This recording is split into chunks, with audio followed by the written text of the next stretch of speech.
Oh, now I've got volume. There we go. I'm here. I forgot to turn my earphones on. Sorry about that. Okay. So, I've started by drawing the outline in pencil, and now I'm going into... Oh, now I'm going into the detail with my dip pen. And again, I'm going to leave the little highlight on his eye as the white of the paper, and the rest of it I'll fill in with ink. So I'm just going to lightly, so the different pressures you use on this pen, you'll get different marks. That's why I love dip pens so much, because you don't just get one flat line, you get all different. The heavier you press, the thicker the line will be. The lighter you press, the finer it'll be. And I can do like pressing quite firmly and on a slightly different angle, I can get quite a lot of dark ink, like colour, onto the paper, which is really super handy. Okay, so then come back and around here. I've got to change the shape of that beaker fraction. So I'm going to round off that bit there and take it down into a point like that. These birds are quite beautiful. And I can erase any excess pencil lines, I can erase at the end, which I will. So I'm using Epidemic Sound as my background music today, and I really enjoy classical, so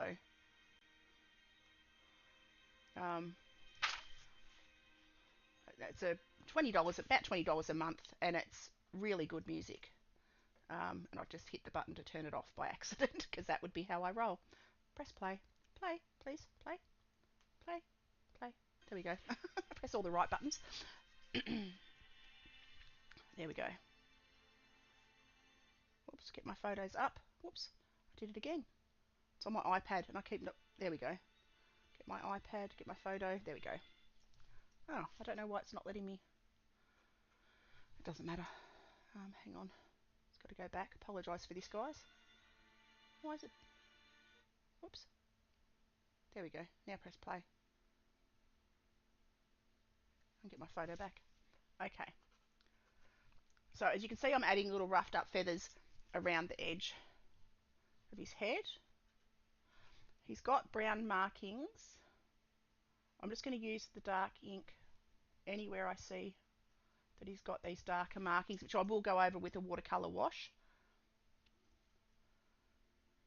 Okay.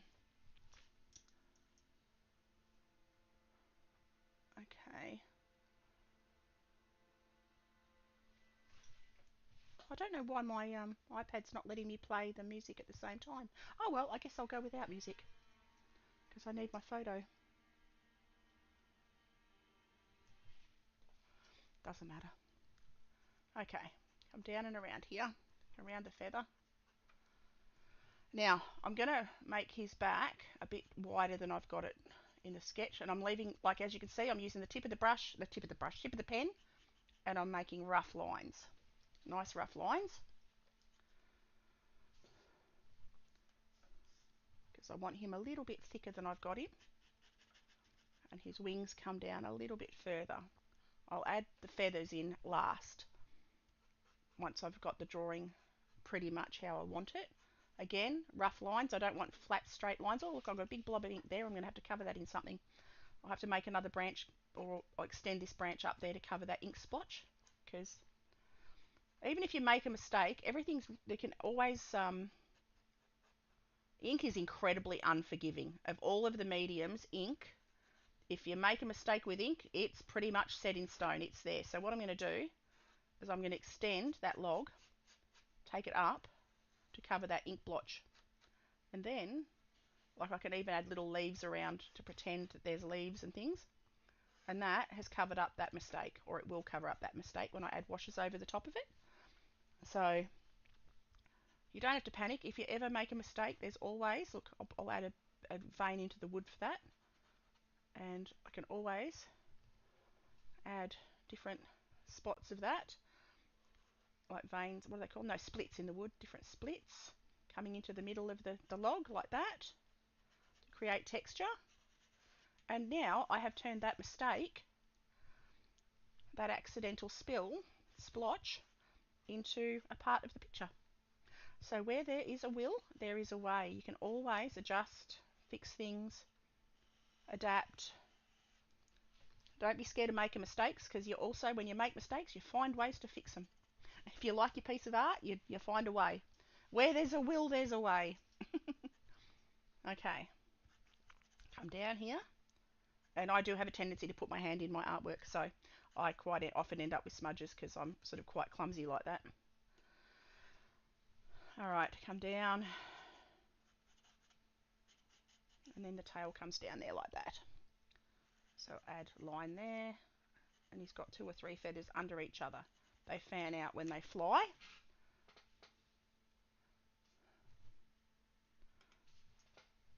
And I can add the details on of the pattern. You've got beautiful stripes. They camouflage incredibly well. Like, you can barely see them when they're in the trees. You can only see them when they sort of come down and sit on the fences and things.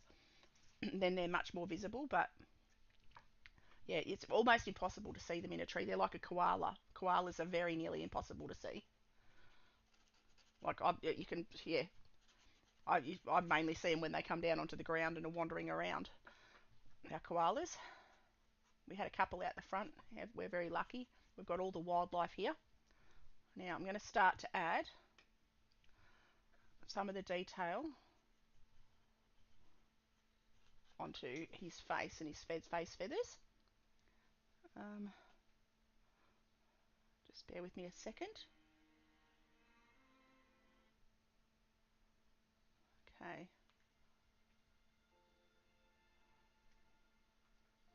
Got to try and figure how to get, no,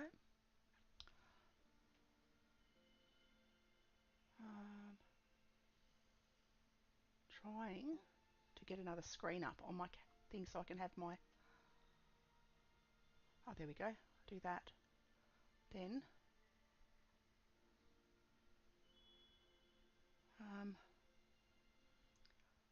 oh, yep, and go to my photos. Nope, still don't let me. Poop. Hang on, I'm trying to fix my photos and get my music to play at the same time. There is a way. So go there, and then go to there.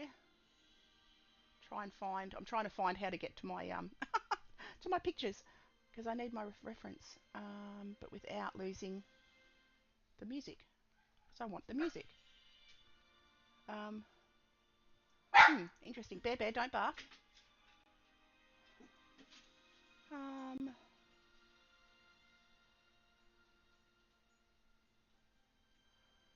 Oh, I don't know. Doesn't matter. I'll have to go without music. All right. Down and around. I'll start to draw the feathers on now, or at least just the lines, the shapes of the feathers. And this is a Stillman and Burn drawing book. I use these a lot when I go out to zoos and things and draw, because they're just easy. They're high quality. You can get all different types. So if you've got a preference for watercolor papers or drawing papers, you've got multiple choices that you can use with Stillman and Burn. I use them quite a lot. Now I'm going to add these darker feathers. Now these beautiful birds have got quite striking bright blue feathers on the tips of their wings on their back. So it's quite lovely. They're quite lovely. And they vary. They're mainly a brown and greyish sort of bird, camouflage into the gum trees. But they do have a little flash of white and blue, light blue, sorry, on their backs. Okay, I'm quite happy with that. Hello, Michelle. How are you? Sweetbird kookaburras and kangaroos. I'm an Aussie from WA, now living in the UK. Oh, cool. Very good. Yeah, I'm a Victorian.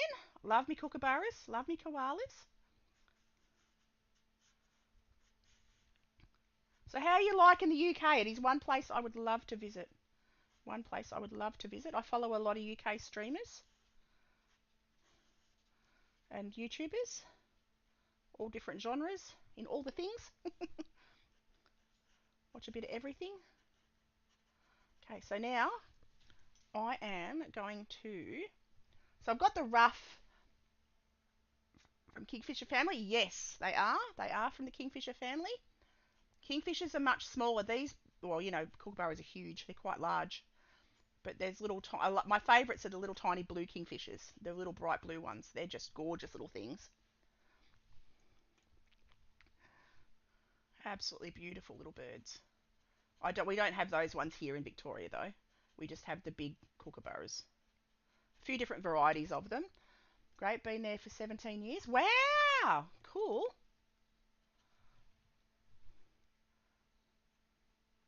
Very good. I'll get there one day. It won't happen overnight, but it will happen. One day I'll get to England. It's in one on the wish list. So I'm just going to start to add now the top of his beak. He's got a dark tip and he's quite dark. I will go over this with a watercolour wash.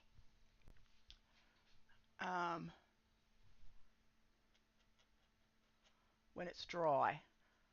And you always make sure, if you're using dip pen and ink, you always make sure you get the water resistant ink. Some inks you get do spread, like they'll smudge if you add water. I like to add watercolour over the top. So it's really good for that. What brand am I using actually? I'm using Dale Rowney ink at the moment. I've got quite a few bottles. I've just about run out of my black ink though. I've got to get some more. Now the top of his beak is grey. It's a dark grey. So I'm just going to hand shade a little bit, just in the direction that I'm going to paint over. I really enjoy adding detail with a bit of dip pen and a bit of ink. The bottom of his beak is cream, or I'll use like a yellow ochre diluted for that. His body is pretty much predominantly grey and white. He's got the most beautiful pattern. His white feathers that he's got, they've got beautiful little fine ripples, which I'm going to try. Just the very tips of his chest feathers have got this beautiful little ripple of tan, like a little slightly brown, almost a stronger yellowy ochre underneath, and it's really quite beautiful. So I'll draw those on, and his tail drops off the bottom of the page, as you can see, and he's got lots of little feathers on his chest. I won't draw every single one, but I'll just suggest that they're there, because too much is too much. You don't want less is more. More is definitely not more. Okay.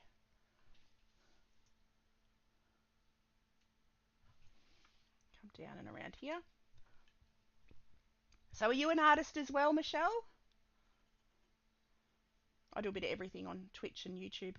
I play games as well on Twitch. I haven't played games in ages though. I do love playing games though. I love the um, different PC games. Alright, so come down and around here. I'm pretty well happy with his body. I'll add a few more details down here of these feathers, these little ripply feathers, coming down towards his legs. Now, looking his toes, I'm going to draw the crinkles and the wrinkles on his toes, like that. And I'm going to add a bit more detail onto the bark of this tree. You can see before I repaired a mistake that I spilt some ink. Had a big splosh of ink on the edge, so I just turned it into grain in the wood, because you can do that. Alright, so that's red gum, so this is all, I'm going to strengthen this line around the edge. Again, I don't want it to be a flat line, because nothing in nature is completely flat. It's all a bit rough and a bit rugged. Love art. Did art therapy and mixed media. Now learning watercolor. Oh, cool. Very good. Yeah, I use a bit of everything. I like a bit of everything. I've just got into oil painting, but I use the dissolvable water mixable oils because I've got a confined space that's not very well ventilated. So I can't use all the chemicals that go with oil paint. But the water mixable oil is really good. But I'm terribly impatient. So so yeah, it takes weeks to dry. Sometimes months depending on the size of the piece and what colours you use. Different colours dry at different rates. Um, love acrylic for the same reason as I love watercolour. But above all, sorry, was a cross stitch artist, but had to give up. Oh, your hands were not. You had arthritic fingers, or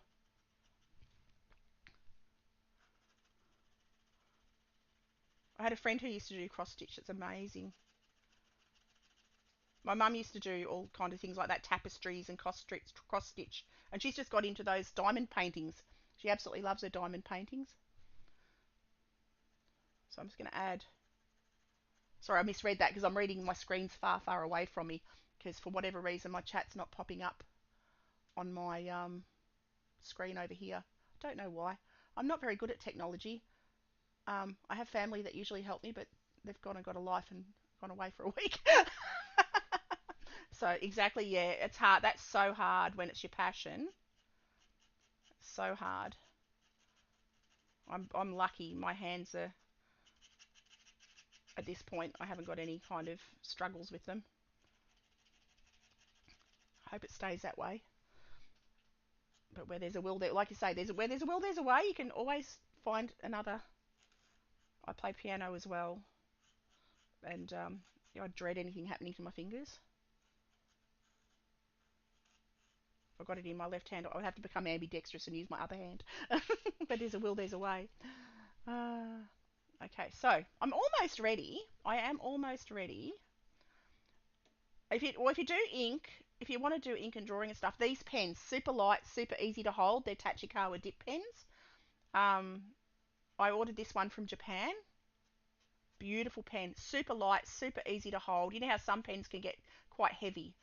I like a balanced pen. I have a bit of a thing. I collect pens. I've got thousands of them. Every kind. You name it, I collect pens. Um, but this is my favourite, my go-to for everything, for a dip pen. It is just wonderful. Okay, so I'm pretty well where I want to be with this bird. I can always add more over the top at the end. Um, you can always go back and add more ink. So now I'm going to grab my palette and put my ink well out of the way. Oops, hit my camera with my head. That was smart. Okay, smooth that out. Okay, grab my my watercolor well, and clean my dip pen so I don't get ink dried up and stuck and stained on my thing, on the tip of my nib.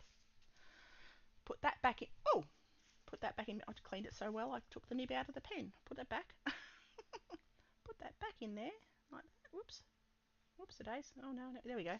Just slots in the end like that. And I just cleaned it, so I just pulled at it and it came right out. Okay, so now I am going to start with the brown on the bird's face. I'm just going to grab. I've just got like $2 shop pens, brushes. I didn't go anything expensive. And I'm gonna first of all I'm gonna use transparent. Oh, I need to squirt my watercolors because they're quite dry. They've sat open for days, which is I should have shut the tins, but I didn't. So you just give them a spritz with your water before you start. Give them a spritz. Make sure they're all nice and wet, and that will diffuse them so I can mix them more easily. And I am going to start with a diluted wash. You can see I've still got paint on my palette from the other day. I can reuse that because watercolour you can re-wet. So I'm going to start, the top of him's dry. I won't go onto the beak. But I'm going to start by adding a base layer. So you work light to dark. A base layer. I was almost going to use gouache today because I love gouache as well. So a base layer of yellow ochre, and I will build that up to a stronger tone. It actually looks green on my screen, I've noticed, but I suppose it does have a little greeny hue to it. I'm just going to pop that on there, let that dry. So this is Stillman and Burn. It's a mixed media paper, so it's really quite handy to do washes on. I'm going to add some more detail around the eye in a minute, but for now I'm going to get some more of that yellow ochre around the top. That's a lot of pigment, not a lot of water. I'm going to also add that in. So you start light and you build up to stronger tones as you go. Okay, now his back feathers are a darker brown, but I'm actually going to start with the yellow ochre as the base colour. And I'll build up over the top of that, so you'll see little snippets of it through. I'm going to leave anywhere that's white is going to be the white of the paper. You let the paper work for you. Always let the paper work for you. Now I've got to be careful here because I've also got to leave snippets of white on his wings where I'm going to put the light blue, because if I mix blue with this yellow or yellow ochre, it'll be greeny, and I don't want it to be too greeny. So grab some more yellow ochre, bit more yellow ochre, like that. Come down and around, and I can fill. He doesn't have it on these ones so much, it's only the ones above, so I'll leave little bits of white there. That will become the darker feathers, and then pretty much his back is solid brown. Okay, so that's and the top of his tail, can't forget the top of his tail, and his tail is all browns and dark greys, and for the grey I'm going to use indigo blue. I'm going to use a blue instead of a dark. I don't use black paint, I'll use indigos, dark blues, colours like that to help create the backgrounds, to help to create the darkest darks and the shadows in the backgrounds is what I meant to say. So now, and on the feathers, I'm going to wet the log, wet the whole log as it's dry now, being careful to leave the white of the paper.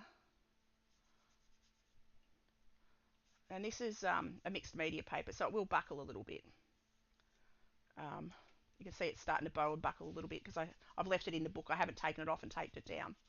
I usually tape down my paper so it doesn't bow while I'm working, but I didn't worry about it because it's a book and I'm leaving it in the book because I like to have a collection of books and keep my stuff contained, because I don't frame everything. If I like something a lot, I'll frame it, but generally my art lives in books, in shelves, and it's really fun sometimes to go back and have a look and see what you've done over the years. Now I'm going to get a bit of burnt umber. I've gone over it with yellow ochre, a very, very diluted wash of yellow ochre. I'm now going to find my burnt umber, very diluted. I can pop that into the yellow ochre, it won't hurt it. And I'm just going to, oops, I need a bit more than that, eh? A bit more than that.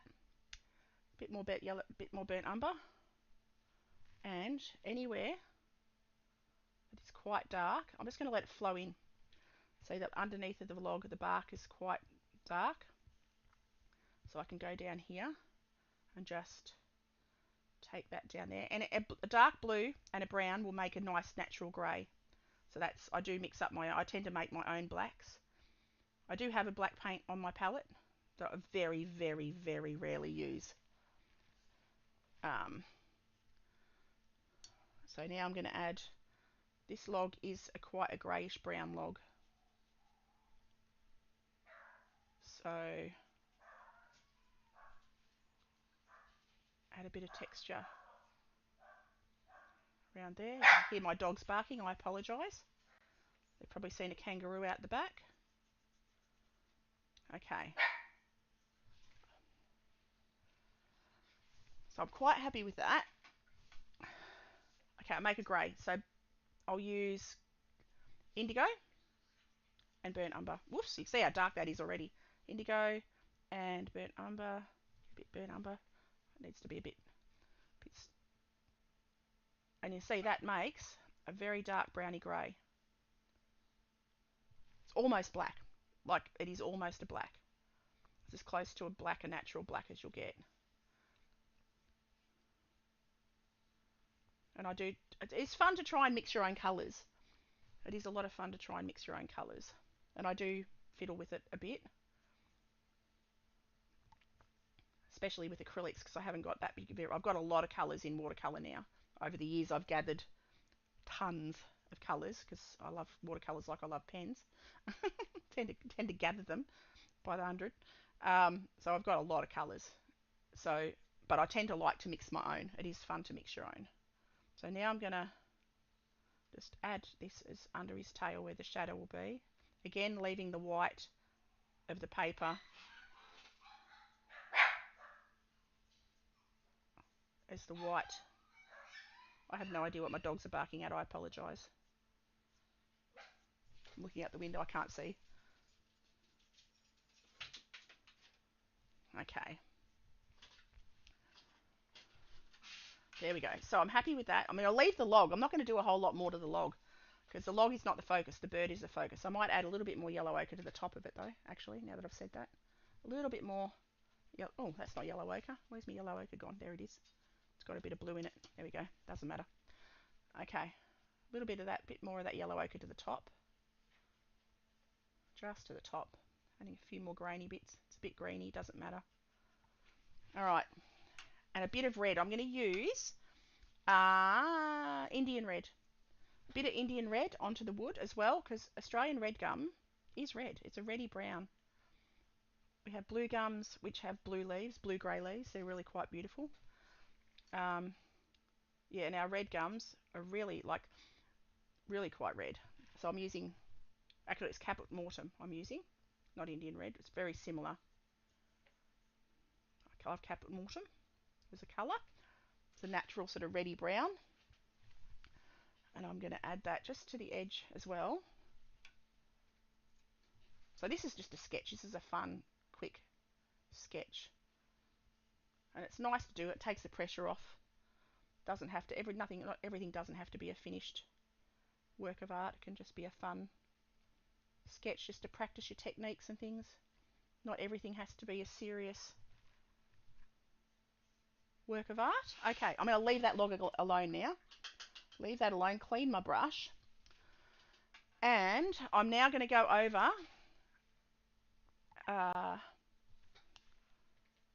his brown feathers, and I'm going to use transparent sienna, my absolute favourite colour, as the next layer on the browns on the bird. It's a beautiful, beautiful, beautiful reddy brown.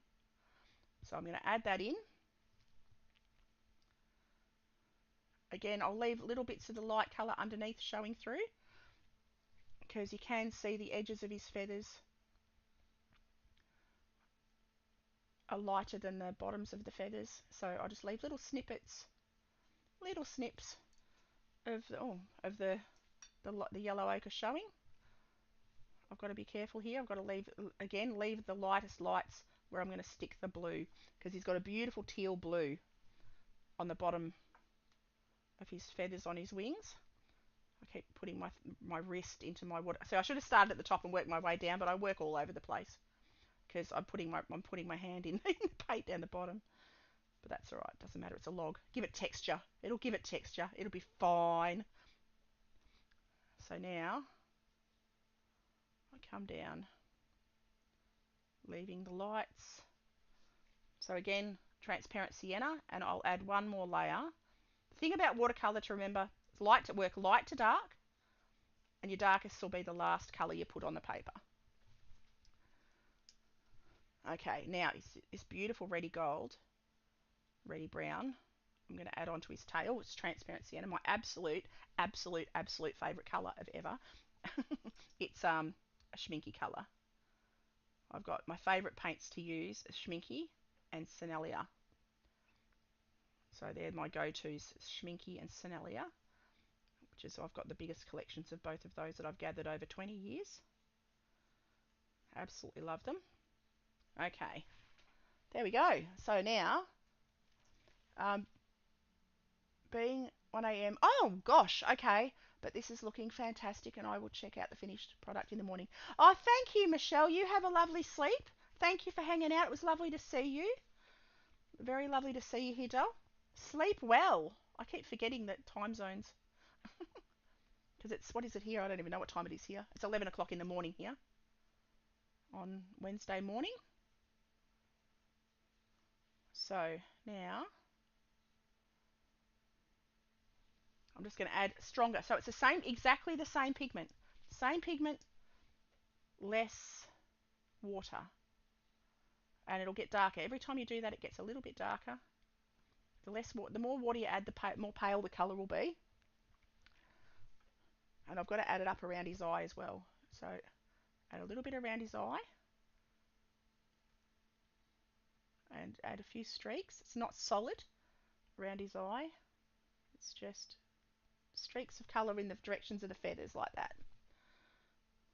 Like that. And come down and around. He's quite dark on the underneath of these, just at the very bottom at the ends. He's quite dark feathered. So I'll just fill those in almost completely like that.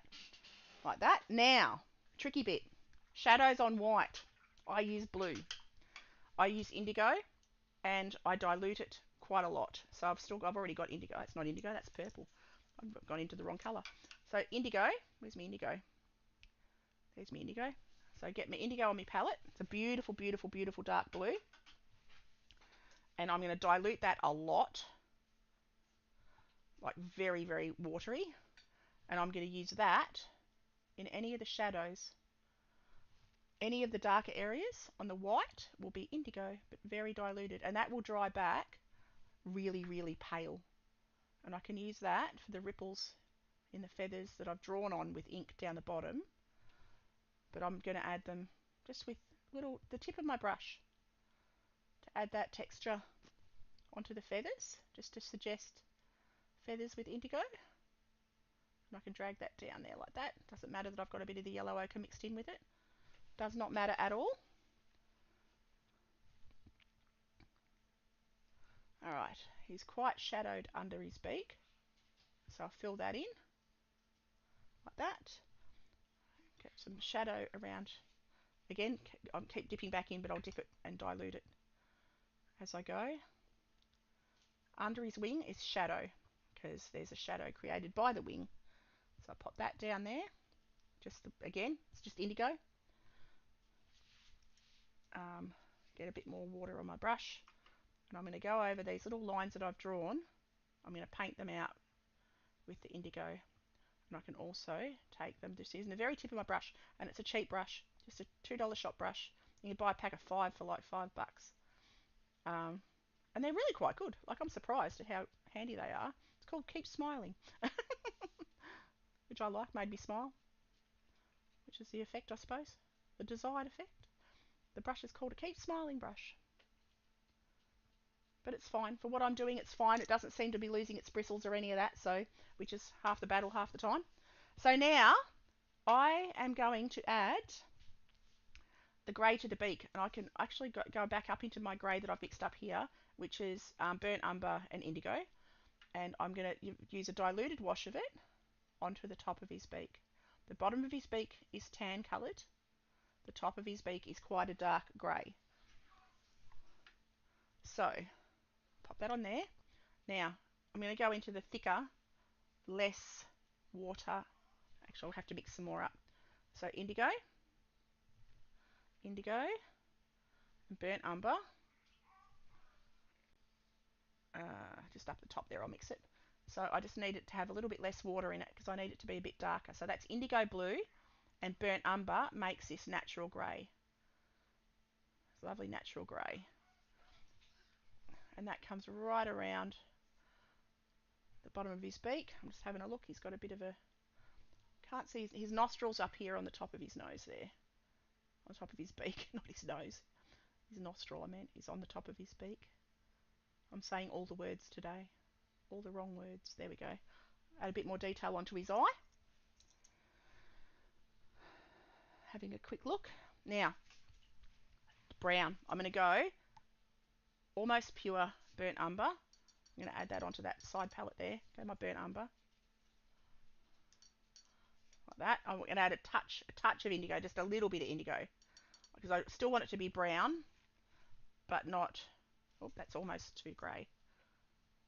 Just dilute it a bit so you get more of the brown. Take that onto these darkest dark feathers on the bottom at the back of his wings, because I want them to be the darkest, because they are the darkest and they're underneath here, like that. Okay, he's coming along. He's coming along. Now, I'm also going to use that dark indigo mixture onto this part of his tail, like that. I can add more pen marks over the top. The beauty of watercolour is transparent, so you can see the pen marks through it anyway. I'm just going to add a few more little stripes. I'll start Englishing soon. Around the bottoms of his feathers, and then I can go in and add the beautiful blue. Alright, I'll darken up some of these, and the blue is the most amazing. Actually, I'm going to use that as a shadow as well. I'm going to add a bit of red to it to make it purple, and I'm going to use that under him as a shadow. So I've just added a bit of red to the grey mixture, just to create a dark shadow. And it keeps all the colours unified when you do that as well. If you use the colours you're using in your shadows and in everything, it really does unify everything. Alright, and I'm also going to add a little bit of that darker browny grey, into the tips of his facial feathers, like that, just to stop them being quite so flat looking, like that. Okay, and I'm going to add the tan, which is the yellow ochre, super duper diluted to his bottom of his beak. So it just tints the paper almost, just with a taupey colour. It's a Daniel Smith colour, I can never remember the name of it, that is a beautiful beak colour. I can never remember the name of it. Just going to add a bit more pigment, just a little bit more pigment, and let that flow around. And that just creates a nice little bit of pattern. And I'm also going to add a bit of that to his belly, because just shadows and reflecting the wood. It's not all pure white. He's got a mixture of reflections off what's around him. See how they camouflage in the trees and things. And he's actually got a bit of that around, whoops, his face, but that's alright. Doesn't matter if that smudges a little bit. Just drag it around with the brush and make it look like I meant it. That's how I roll. Happy accident.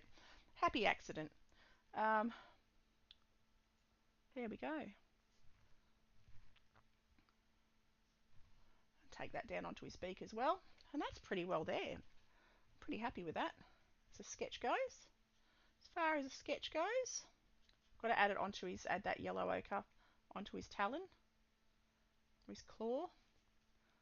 Take that darker colour down onto his belly, where his shadows are, down there. And now I've got to add the turquoise. Now, have I got a turquoise? I've got phthalo. I do have a turquoise. Okay. I've got a turquoise here, and I'm going to use that on the bluest, the brightest feathers that he's got. He's got this beautiful turquoise feathers, reminiscent of the little kingfisher. It is my favourite bird. Actually, no, my favourite bird's cassowary. My absolute favourite bird on earth is a cassowary. They are the most magnificent looking prehistoric birds you've ever seen. There's one at our zoo in Melbourne, and I would quite often go and sit and just watch her wander around and draw her, and magnificent animal. But they are very prehistoric looking. They look like a dinosaur. They're incredible. But my absolute favourite bird of all time. So anywhere that I've left, I need to put that turquoise as the white of the paper, where I've had the white of the paper saved. And now I'm going to go a bit more pigment, a little bit less water, just to strengthen. It'll flow into the wet pigment. There we go. I am quite happy with that. That's turned out pretty good for a sketch. It's a fun sketch, but it shows you how simple it can be. It doesn't have to be rocket science. Okay, I'm quite happy with that. So I think I'm going to sign that and call that one done. So that took 45 minutes start to finish. So it's not bad. I'm going to sign it down here at the bottom. You can't see that. I can see it, but I don't think I think it's off camera, but that's okay. So thank you so much for watching. Thank you for hanging out. It has been awesome. I will be back tomorrow for another stream, and I'll make videos, time lapses of this as well, for anyone who doesn't want to sit and watch the whole thing. So thank you.